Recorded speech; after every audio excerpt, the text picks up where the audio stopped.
सुरुमा हामीले पल्साज्यूलाई हामीले अगाडि निमन्त्रणा गर्छौँ। युवस्टर पल्सा आइसक्नु भएको छ। अब यहाँको ओनर ब्रह्मा कुमारी साहिजीलाई सम्मान व्यक्त गर्दै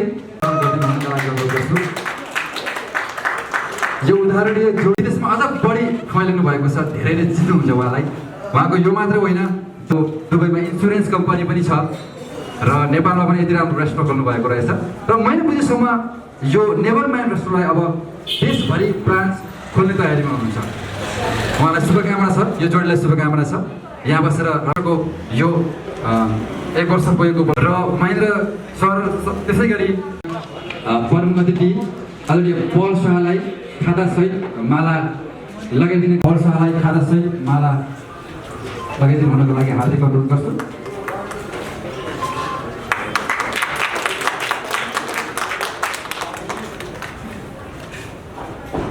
कुनै पनि म्युजिक भिडियोको एउटा प्रेस मिट होस्, चलचित्रको प्रेस मिट होस् अथवा कुनै पनि रेस्टुरेन्टको एउटा प्रेस मिट होस्, यो स्टार पुगेकै हुनुहुन्छ। किनकि जहाँ उहाँको खाँचो पर्छ आइदिनुहोस् भन्दाखेरि उहाँ नाइ भन्न नसक्ने मान्छे हो, त्यति मन भएको मान्छे हो। उहाँलाई धेरै धेरै धन्यवाद दिन चाहन्छु। अब लगतै हामी चाहिँ रिबन काट्छौँ ज्यूहरूलाई पनि, सँगै अतिथि ज्यूहरूलाई पनि सजिक भइदिनुको लागि अनुरोध गर्छु।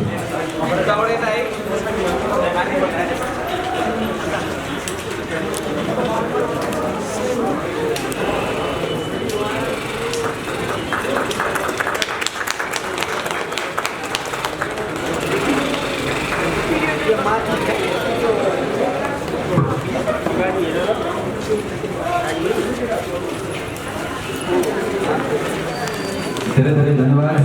हामीले रिबन काटिसकेका छौँ। फेरि पनि आफ्नो रिबनका लागि सम्पूर्ण अतिथिज्यूहरूलाई हार्दिक अनुरोध गर्छु। हातमा भएको छ, छुनु भएको छ, यस्तै सुपर हिट सफल हुनेछ। यो शुभकामना दिन्छौँ।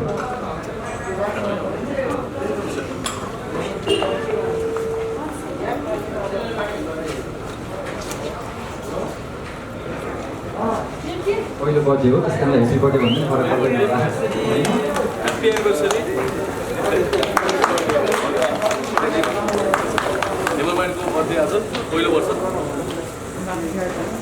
र यो सँगै एक काट्नको लागि हार्दिक अनुरोध गर्छु।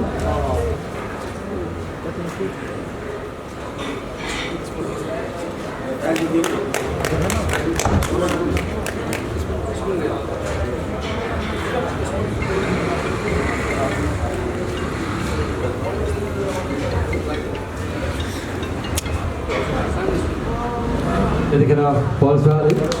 यस रेस्टुरेन्ट सञ्चालक महेन्द्र शाहीलाई अहिले केक खुवाउँदै हुनुहुन्छ र महेन्द्र सरले पनि पलजीलाई केक खुवाउँदै हुनुहुन्छ। यो विशेष समारोह हतपत मिल्दैन। आजको विशेष दिन, यो रेस्टुरेन्टको लागि विशेष दिन।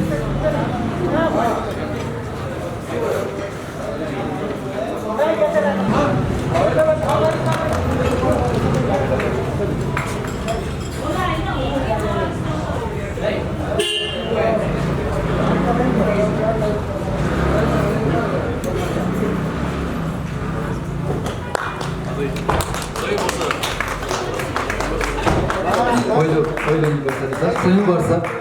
पार गरोस् भन्नुभएको छ। सबैलाई नमस्कार। सबभन्दा पहिला नेभरमाइन्ड रेस्टुरेन्टलाई चाहिँ बधाई छ। पहिलो वर्ष पार एकदमै ठुलो बधाई,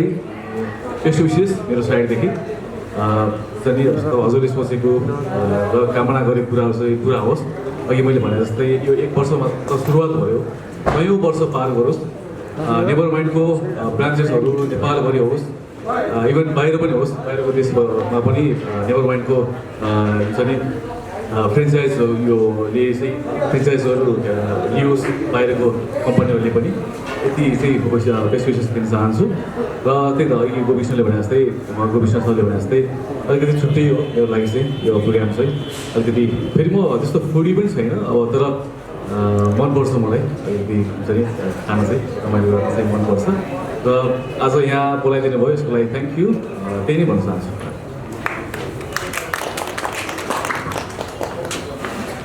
अनि यसमा नायक नायिका भन्दा पनि जसको पनि हुन्छ जस्तो अब मलाई तपाईँकोमा मिल्ने साथी छौँ र मलाई जुरो चल्छ भनेपछि तपाईँको पनि खान सक्छु मैले तर मेरो बानी के छ भनेपछि म कसैको पनि म इभन मेरो घरमा बुवा मुवाको पनि मैले हामी चाहिँ जुठो नखाउँ भन्छौँ भने कि सकभर अझ गुलियोमा त झन् हामीले यसलाई स्टप नै गर्नुपर्छ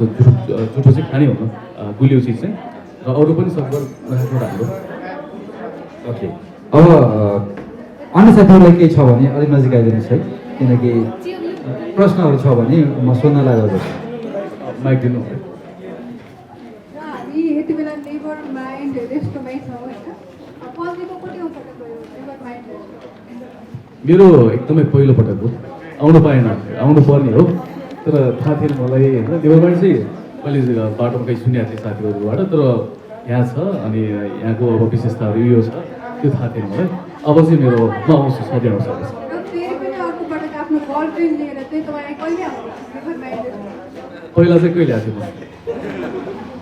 फेरि पनि भन्नुभएको छ र कुनै पनि रेस्टुरेन्टमा आइराख्दा चाहिँ होइन आफ्नो गर्लफ्रेन्डसँग आउँदा र फ्यामिलीसँग आउँदाको डिफ्रेन्स के हुन्छ पक्कै पनि तपाईँले एक्सपिरियन्स गरिसक्नु भएको होइन यस्तो हुन्छ अब गर्लफ्रेन्डसँग नै आउनुपर्छ छैन फ्यामिलीसँग आउँदा भनेको एउटा फ्यामिली इन्भाइरोमेन्ट हुन्छ एउटा त्यो रेस्पेक्ट एउटा संस्कार हुन्छ नि एउटा फ्यामिलीसँग त्यो अलिकति कति खुल्ने कति नखुल्ने हुन्छ भने साथीहरूसँग आउँदा चाहिँ अब आफ्नो इन्जोय गरेर आइहाल्छ उनीहरूले चाहिँ अब ह्याङआउट गरेर आइन्छ कहिले काहीँ त्यो चाहिँ हुन्छ एकदम फ्रिली बस्न पाइन्छ साथीहरूसँग गफ गर्नु पाइन्छ तर फ्यामिलीसँग अलिकति एउटा चाहिँ बााउन्ड्री हुन्छ त्यही फरक छ रेस्टुरेन्ट भिजिट गर्नु हजुर कतिको रेस्टुरेन्ट भिजिट गर्नु गइरहेको तपाईँले सुन्नुभएको छ रेस्टुरेन्ट कतिको भिजिट गर्नुहुन्छ अरे? त्यो अलिक सुन्ने गरी राख्नु माइकमा म रेस्टुरेन्ट चाहिँ भिजिट म एकदम कम गर्छु किनभने एभ्रिडे सुटिङ भइरहेको हुन्छ अनि सुटिङले गर्दा चाहिँ म त्यति धेरै भिजिट चाहिँ गर्न पाइरहेको छैन पल्जीलाई मेरो क्वेसन है चाहिँ मम्मीले बनाएको खाना र बाहिरको रेस्टुरेन्टमा खाना कुन मिठो हो सबभन्दा मिठो त मम्मीकै हुन्छ होइन तर हामीले चाहिँ कहिले काहीँ आफ्नो अब टेस्ट चाहिँ फरक होस् भन्नाले चाहिँ टेस्ट चाहिँ फरक होस् भन्नको लागि नै रेस्टुरेन्ट खोल्या हुन्छ मैले अस्ति एकजना रेस्टुरेन्टकै एकजना मान्छेलाई सोधेँ मैले पोखरामा उहाँले खोल्यो हुनुहुन्थ्यो त्यहाँ दाइले त्यहाँ त अलरेडी त्यति धेरै छ त रेस्टुरेन्ट किन खोल्ने भनेर क्वेसन गरेँ कि र उहाँले मलाई यति सानो यस्तो राम्रो एन्सर दिनुभयो हेर्नुहोस् अब मान्छेको जिब्रो हो टेस्ट चाहिँ एभ्रिडे फरक चाहिन्छ अरे कि आज मैले इटालियन खाएँ भनेपछि भोलि चाहिँ चाइनिज खान मन लाग्छ अरे सो त्यो टेस्ट चाहिँ चेन्ज गर्दा गर्दै मान्छेहरू त्यही ठाउँमा घुमिरहन्छ अरे क्या 100वटा रेस्टुरेन्ट होस् तर मान्छेहरू त्यही ठाउँमा त्यो सर्कल गइरहेको हुन्छ अरे कि सो त्यही भएर रेस्टुरेन्ट हामी जति खोल्दा पनि चल्छ भन्ने कुरा त्यो थियो र त्यही अब सबसे मिठो त मम्मीको भइहाल्छ नि त्यसपछि चाहिँ रेस्टुरेन्टको पनि अब हुन्छ पल्जीको मम्मीको चाहिँ के छ त स्पेसालिटी हुन्छ नि के हालेर चाहिँ एकदम पकाउँदा एकदम मिठो पार्नुहुन्छ उहाँले मम्मीको चाहिँ के छ भनेपछि सबभन्दा पहिलो चाहिँ माया उहाँले चाहिँ मिसाउनुहुन्छ अनि मेरो छोराको लागि मेरो हस्बेन्डको लागि मेरो छोरीको लागि मिठो पकाउनुपर्छ भन्ने छ उहाँलाई र मलाई मनपर्ने चिजहरू तरकारीहरू उहाँले पकाइसिन्छ मेन त त्यो बाहेक त त्यस्तो केही छैन पल्जीले अहिलेसम्म एकदम वियर्ड खाना टेस्ट गर्नुभएको छ अबदेखि चाहिँ म जिन्दगीमा यो ट्राई गर्दिनँ भन्ने टाइपको खाना कुनै खानुभएको छ नेपालभित्र या त बाहिर कुनै त्यस्तो म नेपाली खाना त म सबै मनपर्छ सबै तरकारी सबै खाना सब मनपर्छ तर म हङकङ जाँदाखेरि फर द फर्स्ट टाइम म बाहिर कुनै कन्ट्री बाहिर गयो भन्छु म हङकङ गएको थिएँ त्यो बेला सी फुड खानु पऱ्यो अनि अहिले चाहिँ एकदम मनपर्छ सी फुड मलाई तर त्यो बेला चाहिँ भमिट नै आएको थियो मलाई चाहिँ हुन्छ नि खाने बित्तिकै बाहिर आयो भेजिटेरियन हुन कहिले ट्राई गर्नुभएको छ कि छैन लाइफमा ट्राई गरेँ नि मैले कति मसँग खाने बेला चाहिँ मटन हुँदैन कहिले चिकन हुँदैन त्यो बेला चाहिँ भेजिटेरियन नै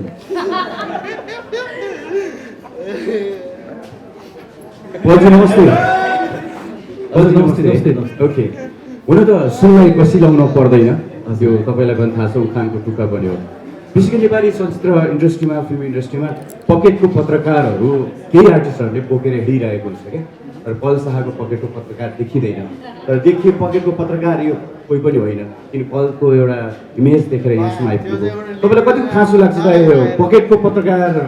बोक्नुपर्छ बनाउनुपर्छ सुत्दा बस्दा हरेक ठाउँमा बोकेर हिँड्नुपर्छ क्यामेरा भन्ने कतिको लाग्छ पल शाहलाई सबभन्दा पहिला पत्रकार अनि आर्टिस्टहरूमा चाहिँ एउटा के चिज हुन्छ हुनु पऱ्यो भनेपछि एउटा खासमा एउटा हुन्छ नि अब शुद्ध एउटा भावनाले काम चाहिँ गर्नु पऱ्यो होइन मनदेखि काम गर्नु पऱ्यो अनि त्यसपछि त्यो पकेटको भन्ने कुरा नै नराम्रो लाग्छ मलाई कि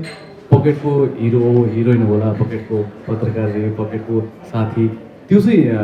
त्यो ओड नै मलाई चाहिँ मन पर्दैन खासमा चाहिँ एकदमै नराम्रो भाषा जस्तो लाग्छ मलाई यो पकेटको अब मलाई चाहिँ यस्तो लाग्छ म अब कोहीसँग धेरै नजिक पनि छैन होइन कोहीसँग टाढो पनि छैन तर मैले चाहिँ उहाँले चाहेको बेला उहाँले बोलाएको बेला र मलाई परेको बेला उहाँहरू हुनुहुन्छ र उहाँलाई परेको बेला म छु त्यो मात्रै हो र कोहीसँग नजिक हुन पाइन्छ फेरि कोहीसँग चाहिँ आत्मीयता हुन्छ एउटा आत्मादेखि चाहिँ कोही मान्छे मन पर्न सक्छ त्यो न पाइलट होस् चाहे डक्टर हुनसक्छ चाहे पत्रकार हुनसक्छ कि त्यो भन्दैमा मेरो मन मिल्यो भन्ने बित्तिकै फेरि पकेटकै हो भन्ने चाहिँ मिल्दैन जस्तो लाग्छ त्यही हो र पत्रकार र कलाकार चाहिँ कुन हदसम्म नजिक हुन्छ तपाईँलाई के लाग्छ नजिक के कुन हदसम्म कुन लिमिटसम्म नजिक हुन्छ नजिक हुनु होइन यस्तो मैले भने नि अब कोही पनि लिमिटेसन भने कोही छैन क्या कोहीसँग पनि छैन लिमिटेसन भनेको म उहाँसँग पनि म नजिक हुन सक्छु या उहाँ चाहिँ मलाई उहाँ मन परेन या मनदेखि मलाई मन परेन भने चाहिँ म नजिक हुनै सक्दिनँ क्या त्यही भएर जोसँग तपाईँको मन मिल्छ नजिक हुनुहोस् एउटा लेभल चाहिँ हुन्छ फेरि एउटा चाहिँ एउटा पोइन्टमा कुन हदसम्म चाहिँ हामी आफ्नो भित्र कुरा खुलाउने कति कुराहरू उहाँको मैले कति कुराहरू बुझ्ने नबुझ्ने त्यो चाहिँ हाम्रो चाहिँ एउटा लेभल हुन्छ एउटा चाहिँ मेन्टेन गर्नुपर्छ र यसमा चाहिँ अब हामी धेरै क्लोज भयौँ यो पत्रकार हो योसँग म नजिक हुन्न है चाहिँ भन्न चाहिँ मिल्दैन खासमा तपाईँले त्यो लेभल मेन्टेन गर्नु भएको छ जस्तो फिल हुन्छ म मेरो साइडदेखि त मेन्टेन गरिरहेको छु फेरि यस्तो हुन्छ म कोहीसँग नजिक छैन भन्ने बित्तिकै त्यो फेरि मैले मेन्टेन गरेको छु भन्नु मिल्दैन सायद म 20जना 30जना जति हुनुहुन्छ उहाँसँग क्लोज छैन नि त अहिले भन्नाले म उहाँले पर्सनली चिनेको छैन नि त फ्यामिली उसको मनदेखि मैले चिन्न पाएको छैन सायद मैले एक हप्ता चाहिँ सबैको सङ्गत गर्न सक्यो भने सायद भोलिदेखि मसँग 100जना प्रेसको मान्छेहरू म सँगसँगै हिँड्ने पनि हुन सक्नुहुन्छ कि त्यही भएर मनदेखि चाहिँ आफ्नो मनले चिन्नुपर्छ मनदेखि चाहिँ अप्रिसिएट गर्नुपर्छ कि सबैको पहिला के कुरामा चाहिँ पत्रकारसँग कलाकार क्लोज के कुरामा कतिसम्म कुरा चाहिँ निकाल्नु कलाकार अनि आफ्नो पर्सनल कुरा हुन्छ पत्रकार र कलाकार मात्र होइन हामीले मेरो पर्सनल कुरा मेरो भित्रको सिक्रेटहरू चाहिँ मैले आफ्नो फ्यामिलीलाई पनि भन्नुहुन्न होला है कति ठाउँमा मेरो बहिनीलाई पनि देखिरहेको हुन्छ नि पलजी आफ्नो टोयलेटदेखि बाथरुमसम्म किचनसम्म चाहिँ देखिरहेको हुन्छ नि त युट्युब जति पनि नजिक हुनुहुन्छ उहाँहरूलाई चाहिँ सबै कुरा त्यो होइन युट्युबमा आइरहेको हुन्छ होइन तपाईँकै केसमा कोही युट्युब पत्रकारले चाहिँ तपाईँको होम भिजिट गर्छौँ हामी बोलाउनु छैन तपाईँले ओके भनेको केसमा हामी आउँछौँ भनेको कन्डिसनमा चाहिँ पल्साले आफ्नो होम भिजिट गराउनुहुन्छ कि त दुईजनामा चाहिँ अन्डरस्ट्यान्डिङ छ भने गर्नैपर्छ तर मैले अहिलेसम्म गरेको छैन किनभने मलाई त्यो ठिक लाग्दैन आफ्नो घरको कुरा पर्सनल कुराहरू किन सो गर्ने कति कुराहरू देखाउनु चाहिँ हुँदैन जस्तो लाग्छ मलाई पनि होइन आफ्नो अब आफ्नो स्टाइल हुन्छ मेरो मन त्यो छ भने चाहिँ अब सरको गोविष्ण सरको चाहिँ फेरि ठिक छ नि त मेरो घरको सबै पेट पनि देखाउन म पाऊँ र देखाउनु सबैले भन्न मन हुन्छ र उहाँको लागि त्यो ठिक हो मेरो लागि त्यो ठिक होइन त्यो चाहिँ पछिल्लो समय कलाकार र पत्रकारले आफ्नो धर्म चाहिँ कतिको निर्वाह गरेको जस्तो लाग्छ होइन मैले चाहिँ अब सबै कलाकारको सबै पत्रकारको चाहिँ मैले के पनि त्यो बुझ्ने प्रयास पनि गरेको छैन मैले चाहिँ सधैँभरि म आफ्नो लागि चाहिँ काम गरिरहेको छु होइन आफू राम्रो गर्नु ट्राई गरिरहेको छु त्यही नै हो अब मैले मेरो साइडदेखि राम्रो गरिरहेको छु जस्तो लाग्छ मलाई त्यही नै र मसँग जति सङ्गत गर्नुभएको छ प्रेसको मान्छेहरूदेखि लिएर कलाकारदेखि लिएर जति पनि मिडिया कर्मी हुनुहुन्छ उहाँले मलाई एकदमै राम्रो नै व्यवहार गर्नुभएको छ त्यही र पछिल्लो समय पल्जीको निकै लोकप्रियता बढाएको छ होइन तपाईँलाई के लाग्छ तपाईँको लोकप्रियता बढ्नुमा तपाईँको अभिनयको कारणले कि तपाईँको प्रेम सम्बन्धको चर्चाको कारणले कि अरू केही कुराहरू छन् त्यो कारणले तपाईँको लोकप्रियता के लाग्छ होइन अब मलाई त त्यस्तो फिल के भएको छैन होइन अब जस्तो पहिला जे म 0 लेभलदेखि आउँदाखेरि मेरो पहिलो म्युजिक भिडियो आउँदाखेरि जुन माया थियो त्यही माया अहिलेसम्म छ 2000 भिडियो खेलिसकेँ र अहिले जतिवटा फिल्म खेलेको छु तबसम्म पनि मलाई सेम माया पाइरहेको छु अब अहिले लोकप्रियता बढ्यो घट्यो भने त्यो चाहिँ मलाई त्यो लागेको छैन जुन लेभलमा माया गर्नुहुन्थ्यो मलाई डे 1मा अहिलेसम्म पनि त्यही माया पाइरहेको छु र त्यही माया पाइराख्नु भन्छ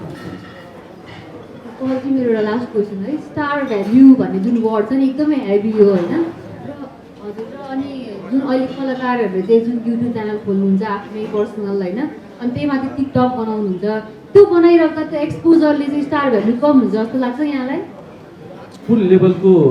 उहाँले त्यो भिडियो कस्तो कुन स्टाइलको बनाउनु भएको छ त्यसले चाहिँ फरक पर्छ अब कुनै गीतको प्रमोसन गर्नुभएको छ, आफूले काम गरेको भिडियो, आफूले काम गरेको कुनै आउटपुट कुनै छ भने, कन्टेन्ट छ भने त्यसलाई चाहिँ प्रमोसन या प्रमोट गर्नुभएको छ त्यो थ्रु है, त्यो प्लेटफर्म थ्रु चाहिँ गर्नुभएको छ भने चाहिँ त्यो एकदमै राम्रो हो। त्यसले चाहिँ स्टार भ्यालु घटाउने होइन, झन् बढाउने काम गर्छ। किनभने आफ्नो काम सो गर्ने हो नि त। पहिला यो प्लेटफर्म थिएन भने अहिले चाहिँ यो प्लेटफर्म आछ र पहिला हामी टिभीको मार्फत हामी लगभग हामी 50%लाई देखाउन सक्थ्यौँ भने अहिले यो विभिन्न माध्यमले गर्दाखेरि चाहिँ हामी 99%लाई देखाउन पाइरहेछौँ। त्यो चाहिँ हो होइन। तर अब पर्सनल्ली अब अनावश्यक कुराहरू सो अप गर्दा चाहिँ स्टार भ्यालु चाहिँ घट्छ। त्यो चाहिँ हो। त्यो चाहिँ अनावश्यक भन्नाले जस्तै इक्जाम्पलको लागि सरी अनावश्यक भन्नाले कस्तो? जस्तो अब यस्तो हुन्छ नि, अब तपाईँहरूले देख्नु भएको छ नि त, कति ठाउँमा अनावश्यक कुराहरू हुन्छ नि। चाहिने कुरा भन्दा नि अनावश्यक कुराहरू अब लाइभमा जे पाइ त्यही बोल्ने, अब गाली गलोज गर्ने, कसैलाई तल गिराउने, कसैलाई माथि चढाउने, कसैको कुरा काट्नेदेखि लिएर हुन्छ नि, त्यो कुराहरूले गर्दा चाहिँ आफूले आफ्नै स्टार भ्यालु चाहिँ घटाएको लाग्छ मलाई चाहिँ।